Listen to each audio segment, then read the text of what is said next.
I have a hard time here with some of this thing I'm reading here in front of me, Lord, in your law. You know, Lord, when you get a couple of million Israelites over there in that promised land, and we do get the giants cleared out of there and all that, we got to have government. Yes, sir, I understand that. Yes, sir, I know kingdom. A kingdom is a government, yes.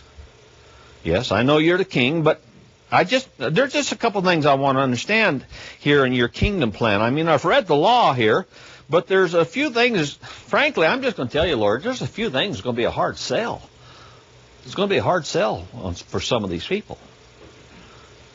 Well, like what? Well, a number of things. I don't know if you notice or not, but your law is just a tad bit discriminatory against homosexuals.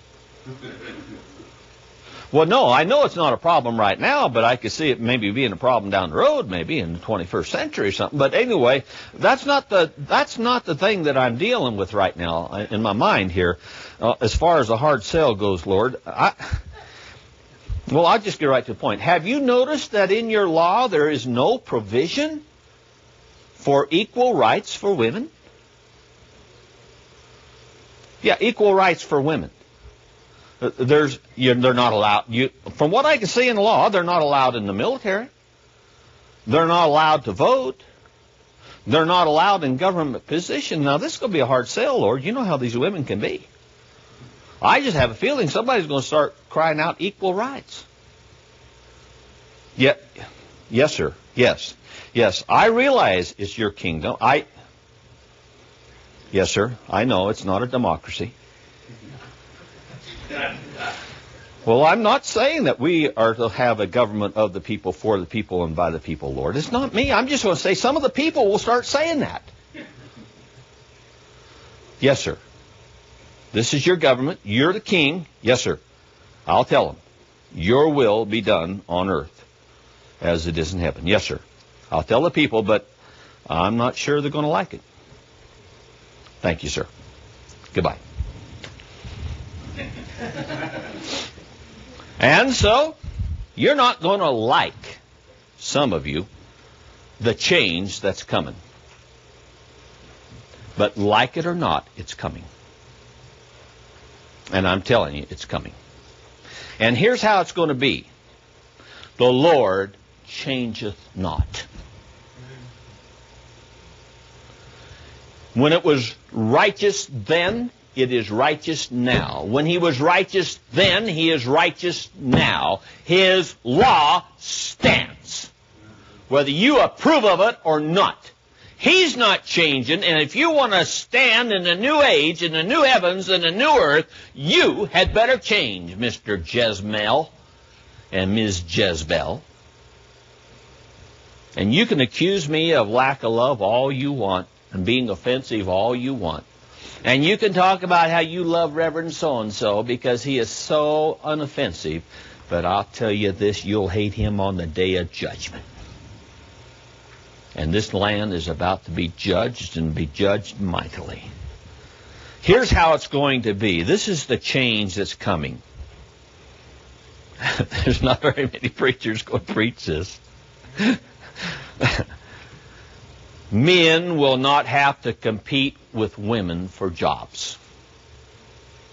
You have such a discrimination in this land today in favor of women over men. It's pathetic, and no one's saying a thing about it. When you take the women out of the workforce, I remember old Brother Word, clear back there 30-some years ago when I was being trained, he pointed this out, that every time you got a woman in a man's job, that's one less job for a man. When you have women in a man's job, men have to compete with women in the workplace for the job. The way it's going to be, that competition isn't going to be. There isn't going to be a court system that rules a certain amount of equality and a certain number of this and that. That means, what does that mean? That means that there will be plenty of good jobs for men that will pay like they used to pay adequately. where one man can work 40 to 50 hours a week and support a family, own a home, free and clear, and have a wife and a mother in that home taking care of her children. And they can work together as they build their family estate and look out after their children.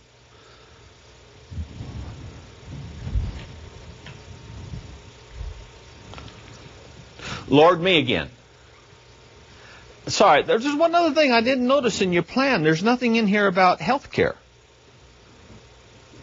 Oh, well, that makes sense. Thank you. Yeah, okay, thanks. Nothing in his plan about health care.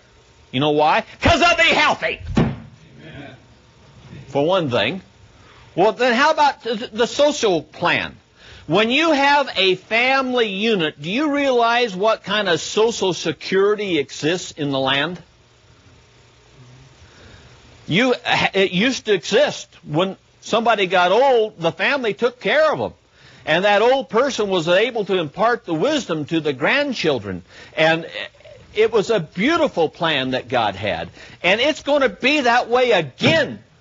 Men are going to be in their position providing. Women are going to be in their position mothering and wifing and laboring and being very fulfilled.